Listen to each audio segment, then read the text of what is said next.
Dear friends, hello everyone. May I start? Yes. Great. Hello everyone. I'm very happy to see you all. And let me introduce you, Kurt Volker. And actually, Kurt, you're not for the first time at our meeting, so that's why I don't need anymore to introduce you in more, wide format, because everyone knows you. Looking at the number of participants or registered persons who would like to hear your viewpoints. But actually, we would like to get to know more from you in order to understand how the situation in Ukraine is going to develop further. What is your insight on that? What is the development since we met last time? And how do you see the situation in Ukraine evolving and impacting also the global setup? So the floor is yours, and I will raise other questions, of course, which will touch upon the global setup and in general, and what would be the format of relationships between US and China. So basically, really broad picture, which would be really interesting to hear for the business community. Okay, well, thank you very much. It's a pleasure to be with you, Anna, and thank you for organizing this. I thought I would talk a few things about the military side of things, where the war stands, some things on economic recovery, and then a little bit about the U.S. And then also, since you brought up China, we'll talk a little bit about China too. So I think those four things. And then, of course, I hope that we have a lot of time for discussion. And okay, cool. So, but on the military side, it's actually very interesting. I am optimistic. I know that people find it hard to be optimistic because it is so difficult, and bombs keep falling and infrastructure keeps coming in and out. And I understand how hard it is for people. But at the same time, I don't believe that Russia has the ability to advance anymore. They have exhausted their forces, and there are lots of indicators of this, that they have reduced the amount of artillery that they fire on a regular basis because they are trying to conserve. They don't have as much as they used to. Same thing with missiles. They are having to recruit additional people to go into the military because they've lost so many people, both killed and wounded. And so they're having to replace them. The ones that they're recruiting to replace them, they don't have enough, they don't give them enough training. They don't have enough personal equipment for them. They don't have enough unit-based equipment. They just send them to the front line, and they are taking very, very heavy casualties. So Russia's in a bad situation militarily. And Putin has adopted a position that he refuses to back down. He wants to take more territory in Ukraine, and at least all of the areas that he claims to have annexed, and still would like to topple the government. And yet he doesn't have the military means to do it. So he does resort to firing bombs and drones at cities, which is, of course, very hard, very difficult for the Ukrainian population, but it has no military significance, and he's not accomplishing anything by doing that. On the opposite side, the Ukrainians have held the line in the east, and yet they have done so by trying to economize, trying to use a minimum amount of force to do that, so that they can gather their forces for a spring counteroffensive. And they've been receiving lots and lots of military equipment from the West, the Challenger tanks from the UK, Leopard tanks from Germany and elsewhere, MiG-29 aircraft, air defense systems, lots of ammunition and artillery shells. There was a piece in the Washington Post today about enablers that I read, which, bridging equipment and tank moving trucks and things like that. So a lot of stuff is getting put together. The Ukrainian military has also had the benefit of significant training during this winter period, so that they're going to be trained on using all of this new equipment, but also on combined arms and maneuver warfare, which will be something we haven't seen yet in the conflict in Ukraine. The ability to use combined arms in an effective way and to create some momentum. So I think this is all very interesting about what we're going to see later in the spring and in the summer as Ukraine then tries to break through the front lines and regain territory. People always talk about Crimea in this context, and is Ukraine going to try to retake Crimea? And I think that's the wrong way to put the question. I think the way to put the question is, can and will Ukraine isolate Crimea? There are only a few nodes by which Russia is able to resupply its forces in Crimea. This is the land bridge that connects Rostov in Russia to Crimea. It is the Kerch Strait Bridge, which has a rail and a road line, and it is the naval base at Sebastopol. And I think Ukraine is going to focus on these nodes and trying to disrupt Russia's ability to supply its forces there and cut them off, rather than try to control the entire territory physically. And this would then free up the ability to focus on more strategic objectives in the near term. So I think that's where this is going to go, and I do think it is a positive military picture. Now that means, but in terms of timing, how long may it take? So do you think that the war is going to be continued this year in Ukraine? well, this is a hard thing for anyone to predict, because it all depends upon how it goes on the ground. I kind of expect this offensive to go quickly and to be successful quickly, but even a successful offensive has a point at which it culminates, and then people have to stop and regroup. So I think you're going to see some intense activity in the spring and early summer, and then I think you'll probably see more again in the fall. And what impact this has is what will determine whether the war continues on and goes into next year or not. Does it cause Russia to rethink and regroup? Does it cause change in Moscow? Does it give new possibilities to the Ukrainian armed forces based on the positions that they achieve to then mount a further offensive later on? Those are the things that are just going to be very hard to predict.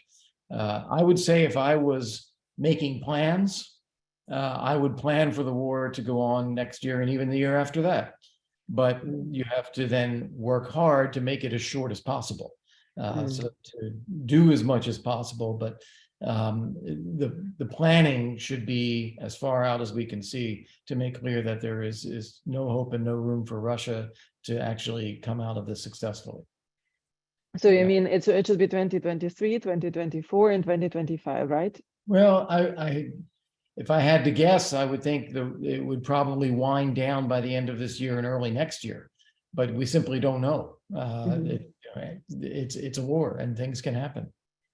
Okay, yeah. Sorry, I interrupted you just to get some clarity. Now, the next piece that I want to bring up is Ukraine's economy and economic recovery for Ukraine. It is very frustrating to follow this because everybody keeps talking about it. And thus far, I haven't seen any evidence of anyone doing anything. So it is a topic where people talk about, use of public funds. They talk about insurance schemes. They talk about Russian central bank reserves and can they be applied. They talk about World Bank insurance mechanism, MIGA, and yet nothing seems to actually be happening. And I have been in touch with the Swedish EU presidency to push on this. I've been in touch with the UK and their reform conference that they're hosting. I intend to follow up on that again in the coming week. And yet I don't see much movement. So, but why is it so? Why do you think it's happening? I think the first thing is people have a bias or a presumption that, well, you can't do very much while the war is going on. And so the first point that I stress to people is that reconstruction has to begin now because the war may never be over. Now, look at Korea. The Korean War has been on the books ever since the 1950s, and it's still on the books. And yet it has died down enough, it is stable enough that South Korea was able to develop into a powerhouse of an economy. And that's the way we need to think about Ukraine, not waiting for something, but getting on with development and rebuilding today. And there's a very practical reason for this, that Ukraine's GDP is down, therefore its tax revenue is down, therefore there is a budget gap, a deficit, and the US and the EU are paying this, about 3 billion euros a month that we are providing to Ukraine to cover the budget gap. So the sooner we get the economy growing again and increasing tax revenue, the less the US and EU will be filling this gap for the Ukrainian budget. So it's only in our own interest to get on with mechanisms for helping with reconstruction. So But that is and still it doesn't go ahead, and I'm really wondering why. I agree with you that nothing substantial is happening in this sphere, and we are also pushing ahead from the business community to move things forward. But at the same time, we see that only DFC makes something. MIGA provides only one, like as far as we understand, one pilot project, but the rest is really not happening. And I'm also wondering why. I thought that maybe just the ball lies on the Ukrainian territory, on the Ukrainian side, that probably not everybody believed that Ukraine can actually spend properly and transparently, or I'm mistaken. No, I don't think it's that. Well, yes, it is that, but that's not creating the impact. People do think that Ukraine cannot effectively take in a large sum of money and spend it correctly, but no one intends to give Ukraine money anyway. So it's because that you don't have it, or they just or you are already giving and no, you it's cannot the give wrong more. way to go about it. So no one wants to give the government of Ukraine money to create a pot for them to spend. No one believes that's a good way to go about things. What needs to happen is you have to create the conditions, the policies, the legislation, the regulations, the rule of law environment for the private sector to invest successfully. And that is what will make an economy grow. Now, there will be large-scale infrastructure projects, no question, but those will likely be done through normal mechanisms. World Bank, EIB, EBRD, EU funds, US funds. They'll be applied through normal mechanisms with normal controls, not just money handed over to Ukraine. So I think this expectation that Ukraine creates a fund, people will put money into it, and then Ukraine spends it. That's just a wrong expectation. That's not what's going to happen. Now, that said, go ahead. Yeah, but so as far as I understand, in London, we should not wait for something tangible in terms of fund creation, something like that on reconstruction of Ukraine, right? Well, not a central fund that is given to Ukraine. No, do not expect that. That's not going to happen. That being said, there are things that should be done, and there are ways public funds should be used, and those are also not happening. And I think if you think about it, why is the private sector not already investing more in Ukraine? Because the returns would be significant. You should be able to get 15, 20, 25% return on your investment easily. So why not invest? And the answer is security. People worry about the security of their investment, both at a micro level, is someone going to blow up my factory, and at a macro level, which is Ukraine going to be peaceful and survive, and will everything be normal in Ukraine again at some point in the future? And until the security questions are answered, people just hesitate. So this is where I think the conferences, all of these diplomatic meetings and economic meetings and governments getting together, this is what they should be focused on. And they should create a scheme for providing war risk insurance for investors, so that where normal insurance drops off, this war risk insurance picks up. And it could be done through the World Bank, take this MEGA fund and put it on steroids, give it a few $1 billion, or it could be done by national governments. The UK has its mechanism, Germany has its mechanism, the US has its. We could fund those, but on a comparable basis where we're covering war risk insurance. The EU could do the same thing. So there are multiple ways to do this, but so far no one is doing it. And this is even US because even the US, we have the Exim Bank and we have DFC, and as you've seen, DFC has given a tiny amount of funding right now. They don't quite know what to do, and it is not targeted on war risk insurance. Everyone can do this, and so far no one really is. So but, that's but in this respect, in this respect, if I may say the following, you know, I'm from one of the governments I've got of European country, I've got the feedback that they are not developing this political risks insurance because they do not believe that there is enough appetite in their business community to invest in Ukraine now, just because of this security risk, etc. So there is no need for them actually to generate this mechanism. We think that this is wrong approach, and we believe that it's necessary to offer that to the market. But at least I wanted to ask whether American, US investors are keen actually to invest into Ukraine at the current stage. What do you feel? Yeah. So first off, I think that argument is an excuse, not a reason, because if you create such a fund and it's not used, it doesn't cost you anything. So it's just an excuse not to do something. And I also think that if you create it, that can facilitate people thinking more expansively or creatively about what they might do. So in the absence of anything, then I can see investors saying, well, you know, it's just too complicated. But if you say, here is a program, here is funding, here is a way that we reduce your risk, then people might be more open to it. And then when you say the private sector, well, obviously the private sector is not one animal, it's multiple animals. And some of them are skeptical, big private equity funds that have fiduciary responsibility to their investors. Okay, they're going to be more cautious. But entrepreneurial and strategic investors, whether they're in the energy industry or in construction or in housing or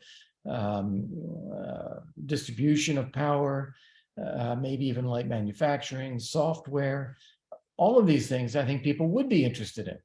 And I know a few businesses myself that have said they want to do more in Ukraine, but they just don't feel that there's a pathway at the moment. So that we have to work on creating that pathway. So that's all at the micro level, the war risk insurance. There's also the macro level problem. Is Ukraine going to make it? And this is where I think that we have missed an opportunity this week with the NATO foreign ministers meeting, but we must not miss an opportunity with the Vilnius NATO summit in June to say that we stand by our 2008 Bucharest commitment that Ukraine will be a member of NATO, and we are now taking operational steps toward that end. That's what NATO needs to say. Start making it more real, because that's what I think the business community needs to hear, and with some confidence. Okay, this is going to come out all right. My investment will be investing in a place that's going to make it. So that I think is still lacking on the security side as well. Those would be my two big asks of the conferences coming up, the Stockholm one, the London one, you know, get and the Vilnius NATO summit, get these security things under control, which are important messages. And then one final point is I think that this scheme, the insurance, the war risk insurance, is at least one completely justifiable use of frozen Russian bank assets. Put it into a fund at the World Bank, let them administer it to provide insurance for investors in Ukraine on a war risk basis, meaning that you probably won't actually have to draw down the fund, so those reserves will still be there. And if they're earning any interest somewhere, the interest could be used to cover without even having to reimburse it. And this still leaves open the bigger question about how else can you use those central bank reserves. But this one ought to be doable. But do you think, in terms of feasibility, do you think that it will be possible to present at the London conference already mechanisms of political risks insurance?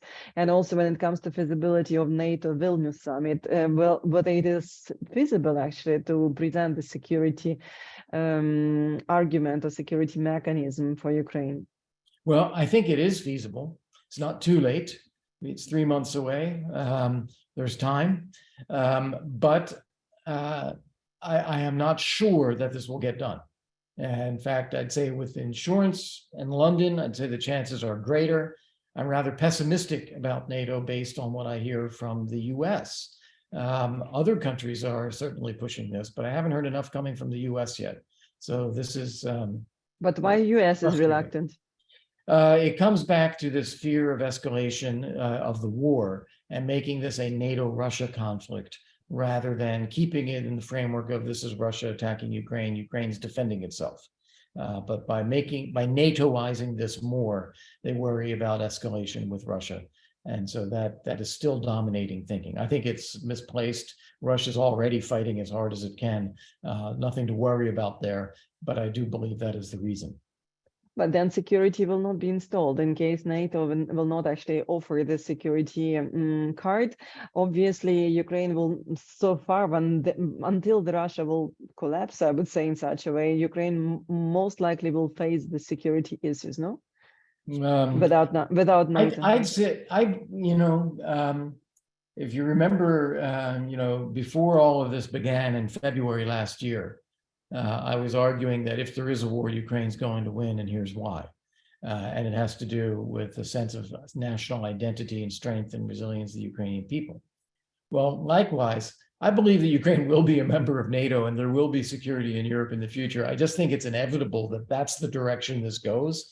It's just how difficult and long it takes, and how do you drag people along to get it done? Okay, that'll be difficult, but I don't see any other way. And let me put it in very simple terms. I don't believe there's any security for Ukraine. People are talking about security assurances.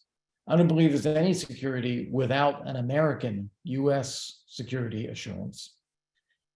European only will not be good enough and will not be convincing to Putin, and Europeans themselves would be reluctant to do that by themselves. And yet, if you're in an American position, American congressman, coming from Florida or wherever, you would ask, why should we give Ukraine a security guarantee and not our NATO allies? That's crazy. Everybody has to do it. Everybody has to share the burden. If we're going to do it, everybody does it. So I can't see how you end up anywhere but a NATO security guarantee for Ukraine, just that we're not there yet. So it may take time. So and then it depends. It will impact how long the war is going to be, it seems to me. But when it comes to European integration, do you feel that Ukraine can become the member of the EU in the nearest 3, 7 years or 10 years? Yeah. What is your view on this? Yes, if. I think it's possible. But there are a lot of ifs there. I think the most important thing Ukraine should do is start implementing the package of laws and regulations known as the EU acquis. All of these things they're going to have to do chapter by chapter in negotiation with the EU anyway. But to be honest, let's be clear, there isn't really much negotiation. It's implementation. The EU is not going to change its laws and regulations and requirements for Ukraine. It's going to expect Ukraine to adopt them. So Ukraine should just go through this and do it as fast as possible. And I would start with the chapters on rule of law and economy and energy as kind of the key ones that Europe is going to be focused on. And even if the EU is saying, oh, we're not ready to open accession talks yet, or we're going to open different chapters that are more likely to be successful first, like, I don't know, environment or education or whatever it might be, start with those big ones and just start doing them. And I think if Ukraine does that, that can accelerate the process. Otherwise, I think we're going to be in a situation where you have lots of goodwill from the EU, but no concrete movement, and then a deliberate slow pace on EU accession. And in the past, people would always say, oh, these things take time, because people are factoring in transition costs. They're saying that to go from the laws and regulations that a country has now into something that's going to be EU compatible, there's going to have to be a lot of adjustment made. And so it takes time. You have to give people space for that. It may take funding to help with adjustments. But Ukraine is in a totally different circumstance now. It's already undergoing shock therapy. So there's no reason not to continue with the shock therapy on the legal and regulatory side as well. No, but Ukrainian government seems to be really very decisive to go ahead with implementation. So it looks that they actually outlined certain timeline, which I shared. So basically from 3 to 7 years. So I tend to think that they are really meaning actually what they would like to do in terms of I think European that's right. integration. I think that's right. At least that's the intention, and that's what they're saying. And so it is a matter then of doing it. Yeah, you're right. And I think everybody in this meeting knows that Ukraine has a history of saying the right things. You're right, absolutely. And on this economic thing, actually BlackRock and reconstruction of Ukraine, I wanted to ask about BlackRock and their perspective also to invest in Ukraine. Have you heard anything? Because we hear different stories, but yeah, well, I believe you were at Davos, as I was, and listened to the CEO of BlackRock. And this is a very public discussion, so let me say this the right way. He was one of the people who I felt was positive in his disposition toward Ukraine, but seemed to assume that you have to wait for the war to be over. And if that's the attitude, then not much is going to be happening. And so that is where I felt that he was at Davos. And I haven't heard of anything concrete since then, to be honest. Yeah, the same, but at least from the governmental side, we hear different things that they are progressing and they expect certain investments to happen. Then again, it's like back to this thing. This thesis that the government says lots of things, but nevertheless, it does not mean that they are happening. At least with BlackRock, we also cooperate, and we tried actually to develop together with them maybe some idea of political risks insurance, because it seems to me that they are now more in advisory role rather than investing role at the current stage. And so far, we are also did not progress much on this, but nevertheless keep contacts with them. I completely agree. The other thing that I have heard is that BlackRock and JP Morgan have both talked about creating a private equity fund for investment in Ukraine, which so far I don't believe they've done. And again, as you say, it's not actually investing, it's advising an investment fund that other people invest. So everyone is hovering around this without doing it. Yeah, everybody is concerned. Sorry it to be seems so to me, negative. but yeah, but no, you are realistic. The point is that we are also looking at this. We see that actually there are many talks and conversations, and there are only a few investors who are bringing money into the economy, like Nestle, Bayer, you name it, and the King's funds. So there is not a huge pipeline of investors. So that's why we also would like to see more fresh blood in terms of money going into the country. And obviously, you are pointing out to the right things which investors are concerned about, which is security, rule of law, and this kind of stuff, which is not changing substantially in the previous months. Okay, thank you. Okay, so that's the military and the recovery. Now, a few things on U.S. politics concerning Ukraine, which I think will be of interest to people as well.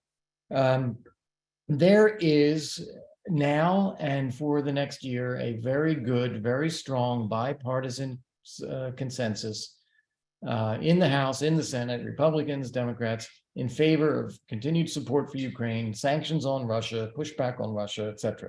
There is no issue for this right now. And indeed, the bulk of the funding needed for this fiscal year has already been approved by Congress back in December. So the White House can draw down on this spending authority to provide what's necessary. No real issues here at all. When you hear people say no blank check, that's fine. There shouldn't be a blank check. There should be accountability. There should be transparency. And this is a safe playground for people on the far right or far left to go to when they don't like aid to Ukraine, but this is not stopping aid to Ukraine. This is just saying transparency. That's a good thing. So let's not be concerned about that.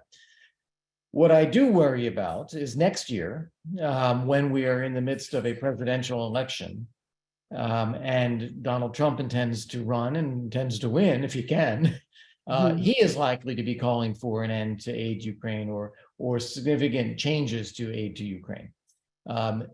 If that's the case, then I think we would have a portion of the Republican voters following Trump And that would make it more difficult for Republican members of Congress and senators facing re-election to be vocal in their support for Ukraine at that time. So it could add a complicating factor. I don't believe that it's going to take over US policy, certainly not in the next 2 years. And even if Trump gets elected, there's no guarantee that he would actually change our aid to Ukraine. It's a talking point. So we don't know at this stage what will happen 2 years from now. But until then, I think we can be pretty confident that things are reasonably stable. I think that Ukraine's upcoming counteroffensive will be important for this US political factor, because if people see success, they're more inclined to support it again. And I think that that is what's going to happen. And on the heels of that, that's when you would want to bring another vote in the Congress, late summer, to provide the funding for the next year. So I would expect you to go to the Congress once more in the Biden administration, and you'd be seeking anywhere from $50 to $60 billion to cover military and financial assistance to Ukraine until after the presidential election. So I think that's where this is likely to go. So we're not in a bad zone right now. It's always possible that we could get there. As I said, the counteroffensive is one of the most positive things that could influence domestic political debate here. A major corruption scandal in Ukraine would be one of the most negative things that could happen, because then people would say, why are we sending our money there? So it's important that Ukraine do its part and make sure that it tackles or prevents any massive abuse of funds coming in. So it means anyhow, Ukraine needs to produce successes on the front in order to proceed with getting support from the US, right? And also not from US only, from European partners as well. Yes, everybody, yeah.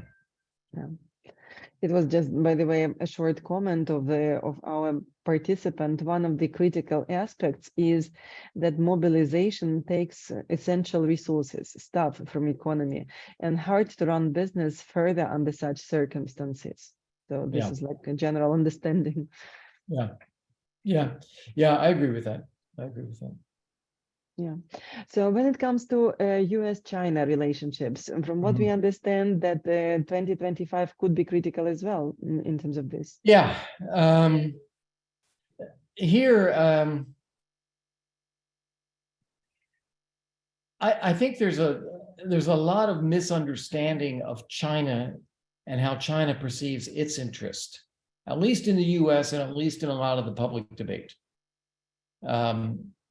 China's interests are not identical with Russia's interests. Russia, of course, wants to destroy Ukraine. China doesn't care if it destroys Ukraine or not. China's interests are to become the dominant global power in the world for the next several centuries. And it's going to put its efforts into building that. It feels that it has time on its side. It feels it has money, population, resources on its side. And so that is where China's heading. Russia can be a part of that Chinese world if it wants to, or it doesn't have to be. It doesn't really matter to China. And they can buy from Russia or take from Russia whatever natural resources they need. It's not an alliance in that sense, where they're aligned in ideology and aligned in policies and goals.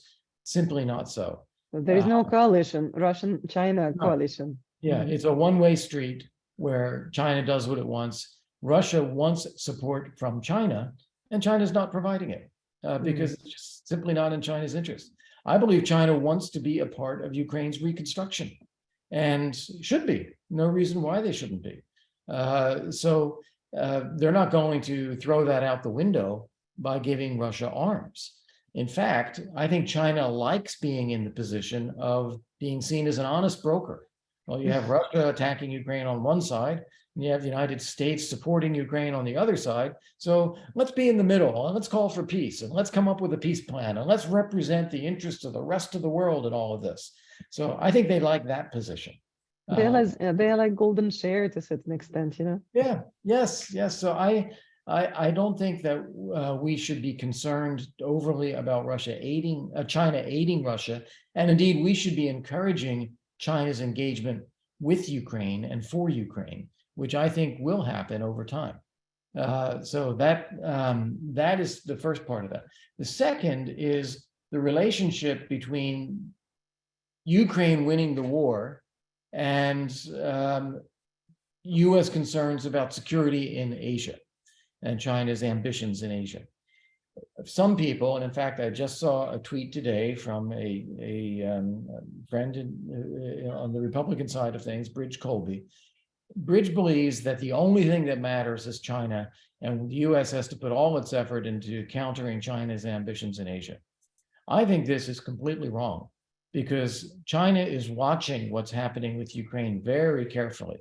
And if it sees that because of the war, Ukraine is successful and gets stronger, Russia gets weaker, the West gets more united, and ultimately strengthens a global Western order, this is exactly the opposite of what China wants. So it's a lesson to China, be careful. If you're thinking about invading Taiwan, you may create the opposite of what you want. So be careful.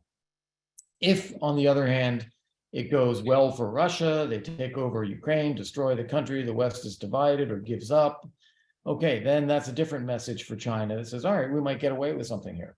So that's why it is so important that the West help Ukraine, because it influences security in Asia as well and China's perceptions about what it can and should do or not do. So I think these things are very closely related. And as I said in the first part of this, Ukraine can actually be one of those wedge issues that keeps China on the right side of things and keeps a constructive dialogue with the West open while we have differences on other issues. But do you think that this bad scenario in terms of Russia wins and West somehow deconcentrates and actually collapses unity, do you think that this scenario is feasible, or how feasible it is, or it is unrealistic in general? That Russia wins? No, I don't think it's feasible at all. I think that Russia's already physically, mentally, economically, and politically exhausted. I don't think that they can do anything more. And I also think that on the Ukrainian side, there is no defeating Ukraine, that Ukraine is not going away. And there are simply too many Ukrainians. So just a matter of time, it looks like, that when Ukraine is going to win. Okay. Yeah. And then there is a question also from chat. Do you see political will in Ukraine to implement rule of law and to really fight against corruption? Yes and no. I think you see this from the Ukrainian public. They very much want this to happen. They fight corruption and clean things up and be part of a modern world. You hear it from the government as well, and sometimes you see action by the government. But so far, it does not seem to be a full-scale systemic effort to create a rule of law climate that everyone can count on.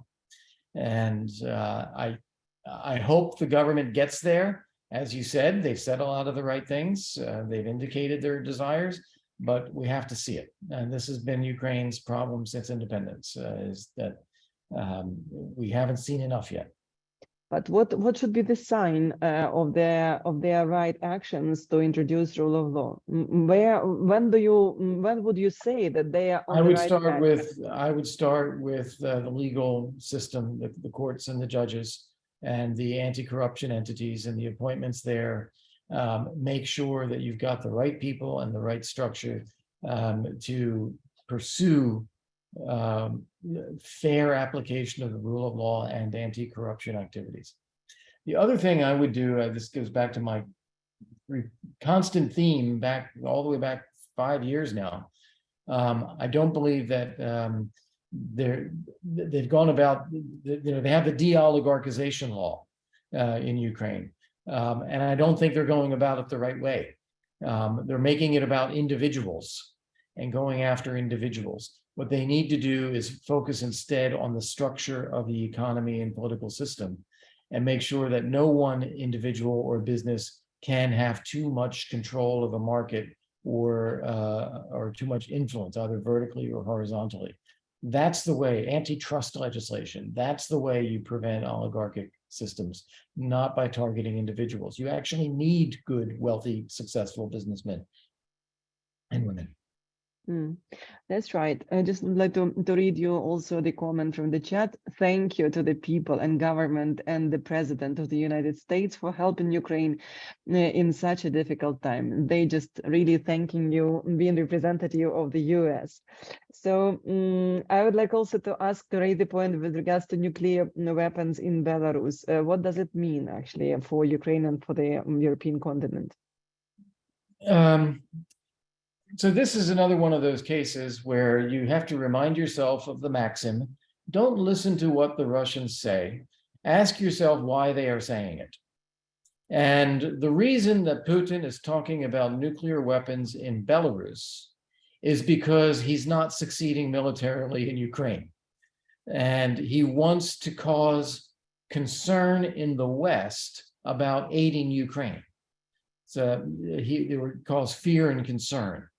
And therefore, he's talking about nuclear weapons in Belarus. And he may actually go ahead and put nuclear weapons in Belarus.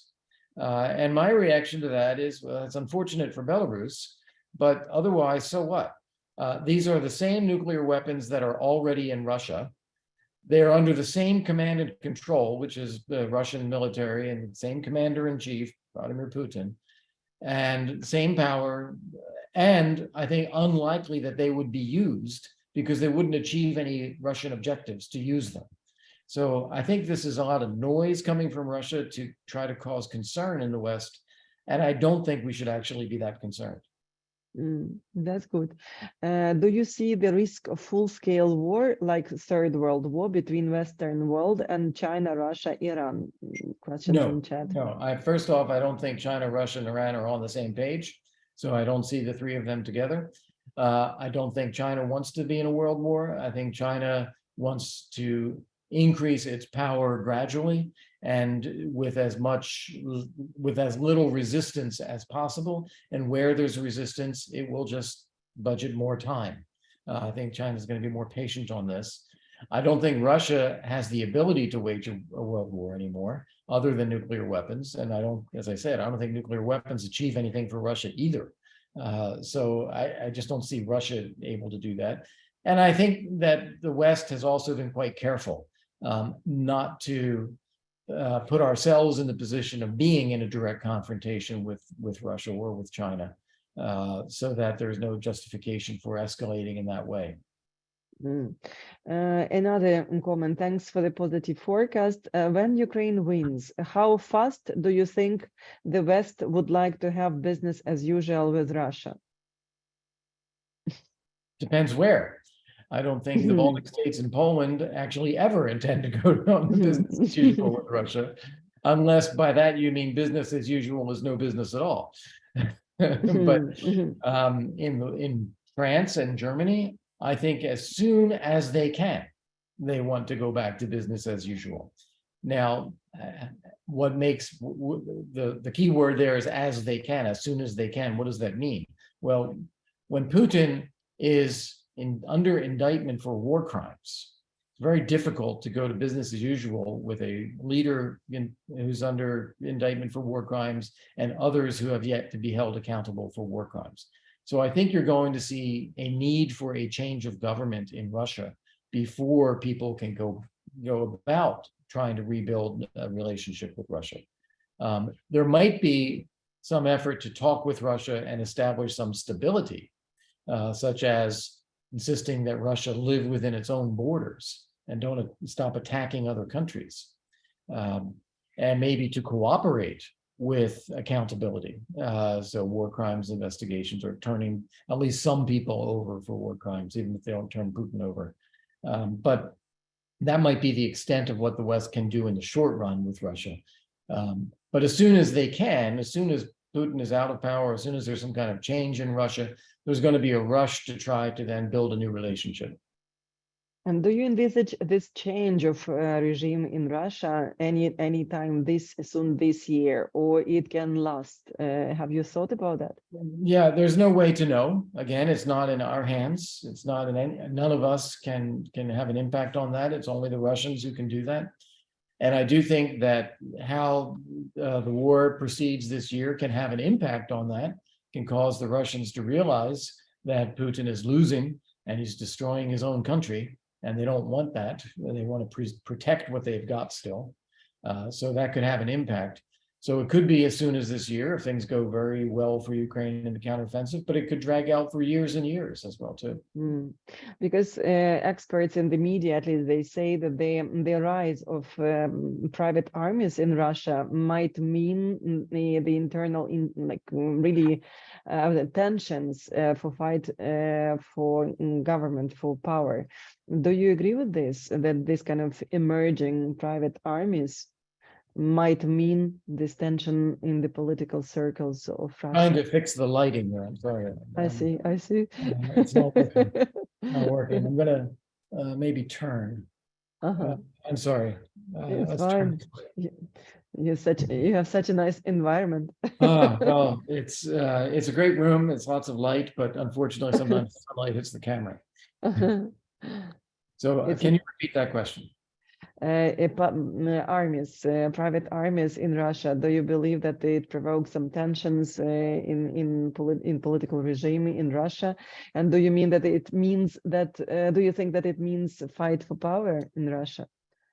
Well, first off, definitely it has caused a lot of issues. I think that the Russian establishment is very unhappy with Prigozhin and the Wagner Group and a few others. They feel that they are putting themselves above the Russian state. And they feel that is inappropriate and they're too big for themselves and that they're very patriotic and they want to support the state. So I think that's one factor. Some of it is then also the arrogance and the violence that these guys perpetrate and the thuggishness that they are bringing into Russian society, which I think some people don't like. So I do think it has caused a lot of tension. Does it mean that there's a struggle for power? I'd say struggle for relative power within the defense and military establishment, yes. And I think that ultimately these private armies lose. I don't think Prigozhin wins at this.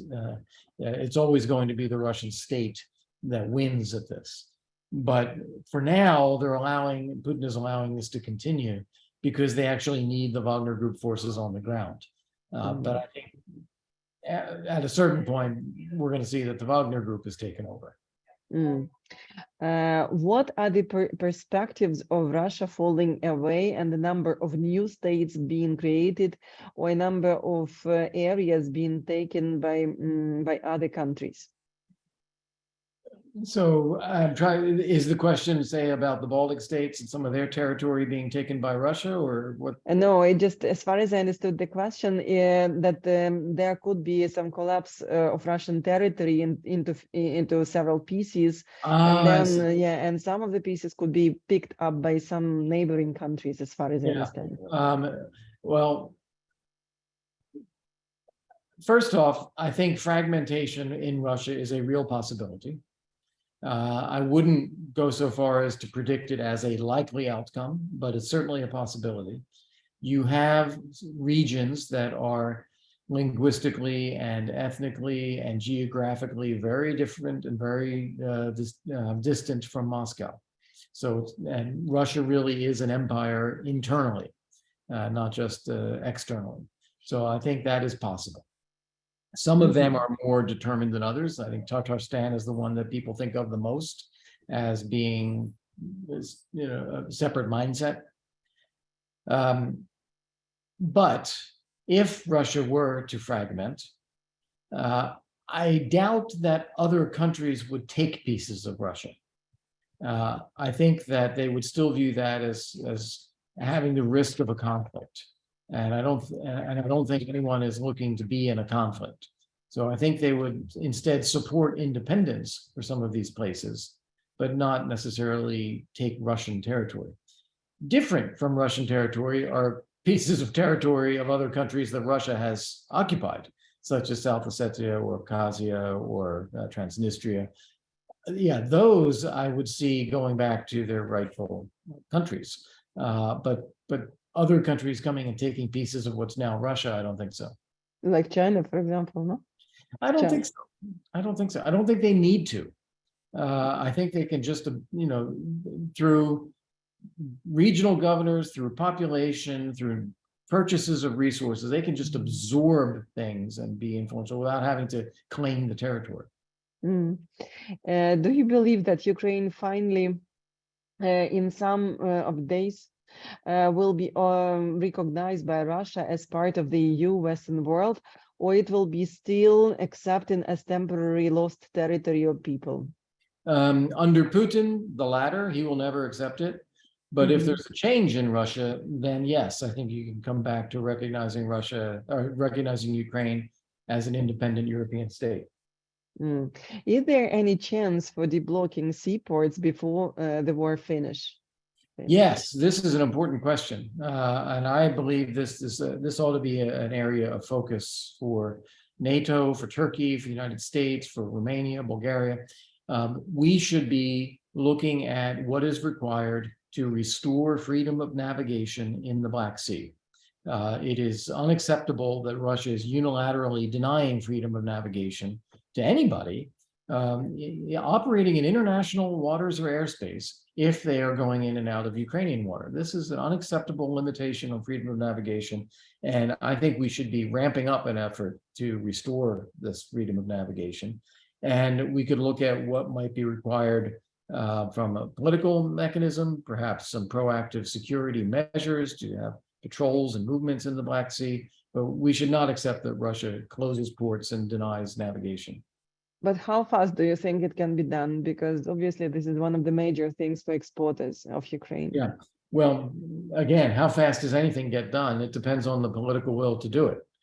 At the moment, I don't see any political will to do this. I think that's a problem. If it were something that there was determination from the US and the UK and Turkey, and they decided to move on this, I think it could be done almost overnight. But Turkish, from what we understand, that they have their internal issues. Erdogan might be really somehow involved into internal politics at the current stage. Do you think that he may actually pay extra efforts in order to resolve issues connected to global experts and logistics of Ukraine? Well, like China, Turkey is China is interested in Chinese interests. Turkey is interested in Turkish interests. And sometimes they overlap with NATO and Ukraine and the United States. Sometimes they overlap with Russia, and they're going to make their own decisions about what they're going to do.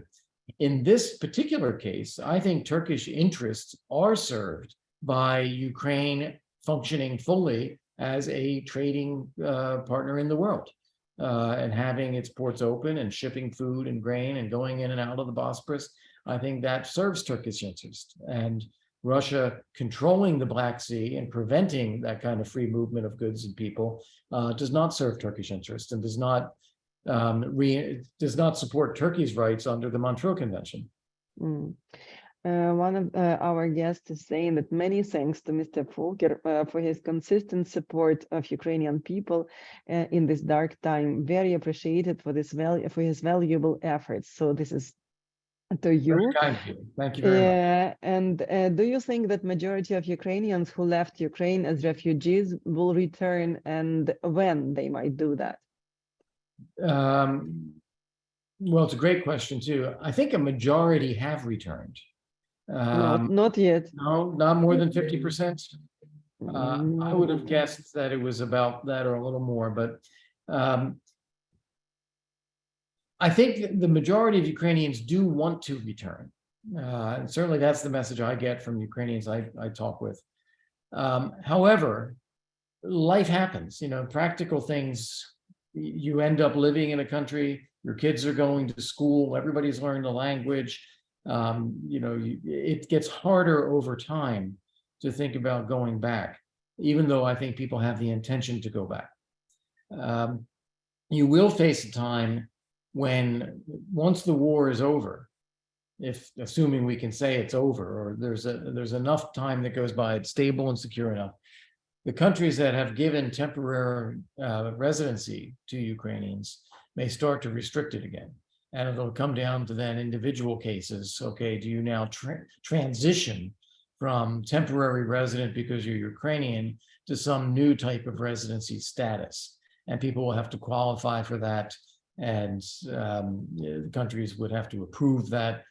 So that will kick in at some point as well. And people, I think, will have to think about that some point down the road. That's about all you can say at this point, I guess. Yeah, but the point is why this issue emerges, because obviously it impacts internal markets, as you imagine. But at the same time, we see now many multinational companies cooperating in Ukraine from abroad.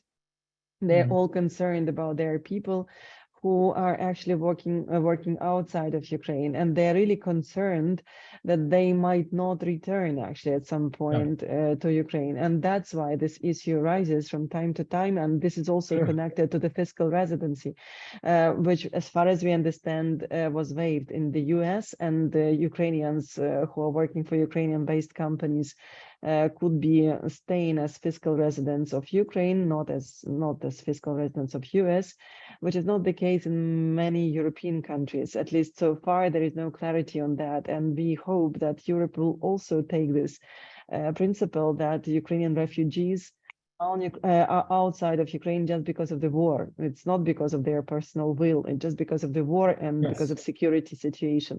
So that's why we feel and we hope that actually Europe will help to get this waiver also in place, because otherwise companies are afraid that Ukrainians might be detached from Ukraine and they will actually end up living in those countries where they are based. Yeah, no, you're absolutely right. And I think it's important that we keep that in focus, as to try to create the conditions and on both sides, in Ukraine and in Europe, to get people to return to Ukraine. Then, do you think that US provides as much support to Ukraine with weapons as they can, or they can do more? We can do more. We can definitely do more. We're holding back on aircraft. We're holding back on longer range artillery. Some types of armed drones we could be providing. There's more we could do. We're doing a lot. Let's be clear, Ukraine would not be standing without the support the US has given, but we have been slow and we've been holding back. It's just because of being afraid about escalation, or why? Yes, that's the main reason, the only reason. What low possibility but high impact events do you think about while considering of Russia's defeat? Well, I think low possibility but high impact. Certainly any kind of WMD use. Not very likely, but it would have an impact. I think that a collapse of the Russian government, possible. Putin, he's a bit paranoid already. He may or may not have health issues. He's certainly getting more domestic criticism than ever before. So something could happen inside Russia. That probably low possibility, but would have a very high impact again. And I guess a slightly higher possibility, but high impact, is a dramatically successful counteroffensive this year. I think that would have a big impact. And now, as far as I understand, Belarus is training from 5th to 7th of April. And does it mean that it's some sort of start of counteroffense or not?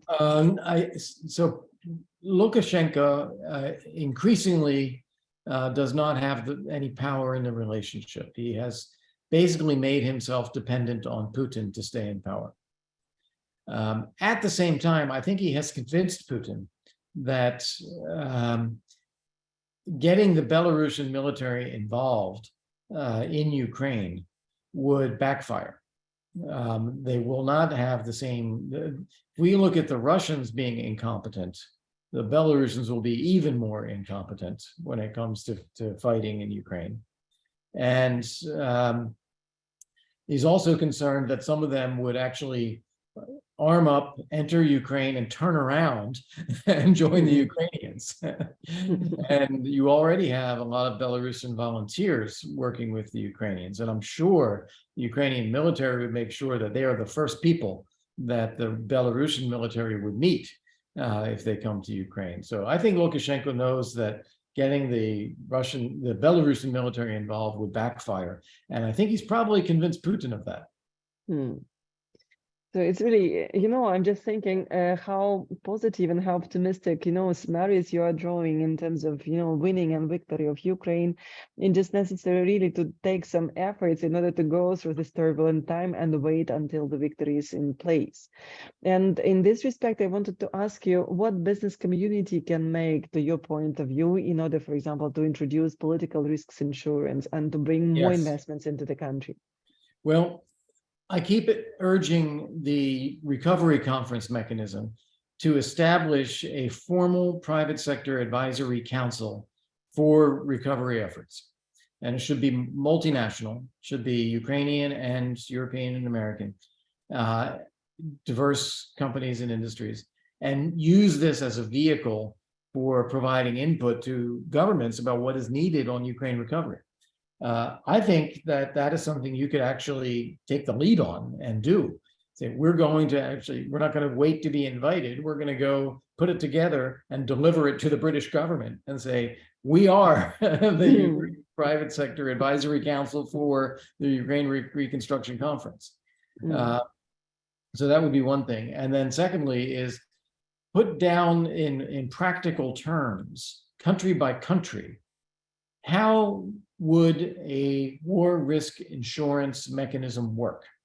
How do you get the most leverage out of a small amount of public dollars to create incentives that the private sector would actually find useful? So it implies to a certain extent also analytical work, right? Yes. On the second front. You need to know what institutions already exist in each individual country. You need to know what businesses are considering and calculating, maybe a little bit of survey of businesses, what would it take, what the insurance industry already does and where the gaps would be. So I think it would require a little bit of country by country research, which again, the private sector could take the lead on to then deliver to the governments a plan. Here's what you should do. At least we have already some sort of research in terms of what is available on the global market in terms of political risks insurance. This we have already, but we are missing at this stage what could be the mechanism which could be introduced in each particular country. I think that this is something we need to concentrate on. And on what Ukrainians, by the way, what Ukrainian diaspora, it's another question from the audience, what Ukrainian diaspora can do to support economic recovery of Ukraine. We appreciate Kurt's support. Well, diaspora, if they are residents and citizens of the other countries, then there's a degree of political activism that people can engage in to raise awareness of the issues and to call on their congressmen or their members of parliament to support these efforts to focus on Ukraine recovery. I also think that helping governments understand that the private sector is what is needed. Governments by nature tend to think about government programs and projects. And we need to actually get them to think differently. They know that's not what's needed as much as programs and projects that will enable the private sector to get involved and to build businesses that are creating a sustainable economy. So getting them to help think that through. And I guess also to the extent that members of the diaspora are themselves working and involved in businesses in different areas, to become advocates within their own businesses. Let's do something to invest in Ukraine. Let's do something to support that.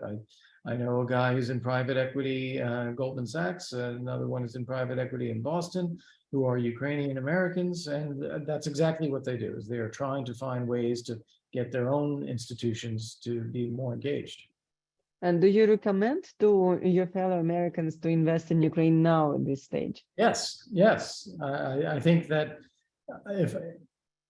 if you are going to invest in Ukraine right now, you should anticipate within 2 to 3 years double-digit growth for several years in a row.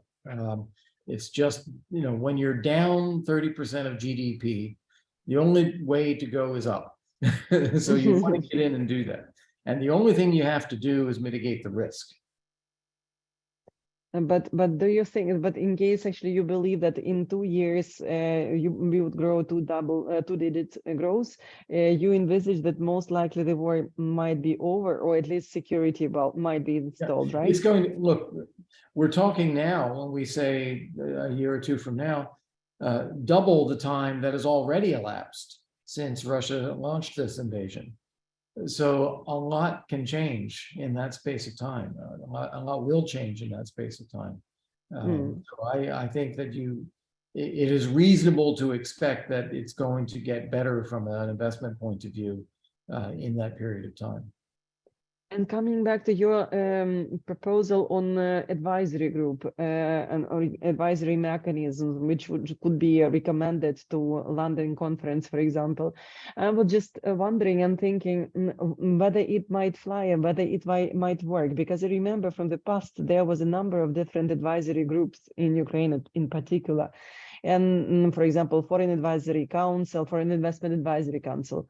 And frankly, it has become already like a platform of meetings, but not very, constructive in terms of changing the environment. And I wonder whether extra advisory group might change anything in this respect. What kind of impulses, new impulses it can actually carry on? Well, I think what was lacking in the past, and is still lacking now, is taking people meeting and talking and becoming operational. So how does something actually then get done? This is where I think at least getting the Ukraine Recovery Conference to be the target. So we have an advisory council, and we want to target what these Ukraine Recovery Conferences do and make them more operational.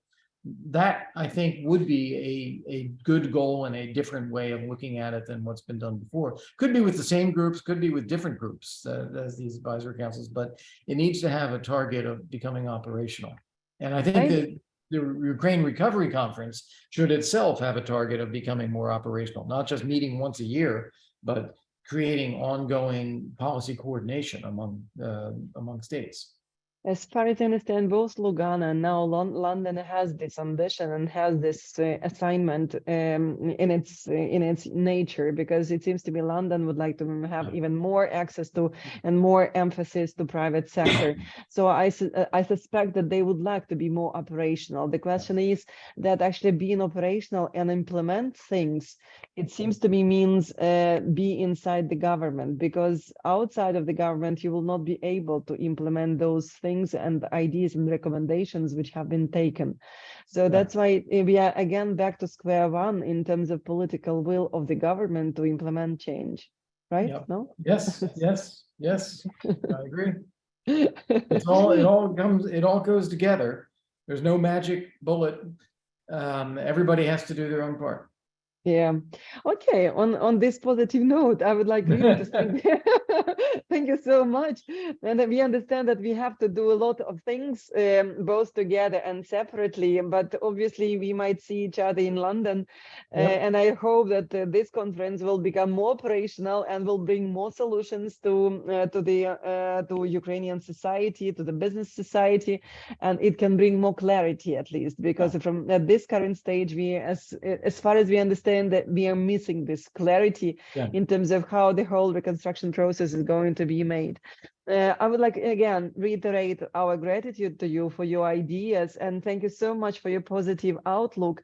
I think this is really something which is very much needed for Ukrainian audience in order to understand where we are going to and how the situation might be changing, because actually Ukrainian business community is going through really difficult times, and they are standing and they are resilient, but they need support. And your words and your actually messages could be really taken as some sort of leverage to go through this very difficult timing. Thank you so much on behalf of all of us, and I hope that we will meet you at some point again. Hope so too. Thank you very much, and I'll be visiting Kyiv in May. We're going to let's organize something. Let's organize have something. an installation ceremony for the new president of the American University Kyiv, and so I'll be there for that, and maybe we'll see you then. Excellent. Great. Thank you so much, Kurt. All the best, guys. Okay, Thank bye-bye. you. Bye-bye.